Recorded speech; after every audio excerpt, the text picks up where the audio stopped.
So it's doing it again. I guess you'd call this part 3. I fastened that back down, and in fact it's an E4. I told you it was an E5. I'm going to use an E4 to take those weird looking Torx nuts off.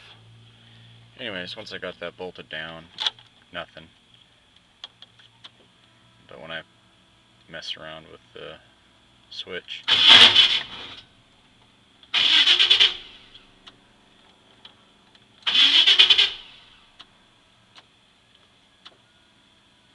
it's almost like I have to hold it in place with I need 2 hands. Hold on a second here.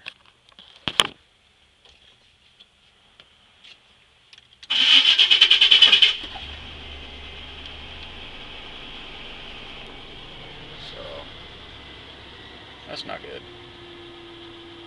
Once it's running, I don't know. Something tells me it won't shut off, but that's no guarantee.